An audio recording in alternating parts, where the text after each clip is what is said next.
Uppal assembly నియోజకవర్గం చిరుకునగర్ బస్తీ దవాఖాన వద్ద మహిళలు ఖాళీ బిందెలతో ఆందోళనకు దిగారు.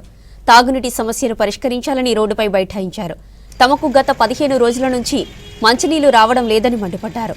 తమ నీటి సమస్యపై ప్రజాప్రతినిధులు అధికారులు స్పందించడం లేదన్నారు. వారి చుట్టూ ఎన్నిసార్లు తిరిగినా పట్టించుకోవడం లేదన్నారు. వెంటనే తమకు రోజు విడిచి రోజు మంచినీరు అందించాలని డిమాండ్ చేశారు. లేదంటే తమ ఆందోళనను మరింత ఉధృతం చేస్తామని హెచ్చరించారు. గల్లీలా నీళ్ళు ఇస్తలేడు. వారానికి ఒకసారి ఇస్తుండండి, వారానికి కూడా ఇస్తలేదు. ఒక్కోసారి అయితే 10 రోజులకు ఇస్తుండు. ఏ లీడర్ని అడిగినా ఏ లీడర్ పట్టించుకుంటలేడు. మాకు నీళ్లు కావాలండి. మాకు నీళ్ళు లేక కష్టమవుతుంది. మాకు నీళ్ళు ఇవ్వండి. మేము అక్కడికి ఆఫీస్ కూడా పోయినాము. ఆఫీస్ వాళ్ళు కూడా పట్టించుకుంటలేరు. ఎవరు పట్టించుకుంటలేరు మమ్మల్ని. మేము ఇక్కడ ఉన్నా కూడా మమ్మల్ని మనుషులను ఎవరు గుర్తిస్తలేరు. మాకు నీళ్ళు కావాలి. ఏం లేవు. నీళ్ళు లేక మాకు కష్టమైంది. ఇక్కడ బోరు కూడా లేదు, నల్లాలు లేవు, ఏమీ లేవు. మాకు నీళ్ళు కావాలి. మాకు నీళ్ళు ఇవ్వమని చెప్పండి. మాకు ధైర్యండి. 2 రోజులకు దినం తప్పించి దినం ఇవ్వండి. అక్కడ గల్లీలో ఇస్తుండు, ఇక్కడ గల్లీలో ఇస్తుండు. మా గల్లీకి ఒకటే ఇస్తలేడు.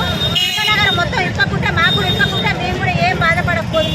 అంతటి మాకు ఇవ్వకునే వరకు మాకు బాధ అవుతుంది. నీళ్ళు కష్టమవుతుంది. మాకు నీళ్ళు ఇవ్వాలి. దినం తప్పించి దినం కంపల్సరీ మాకు నీళ్ళు ఇవ్వాలి. గంట సేపు అంతే. మేము కోరుకునే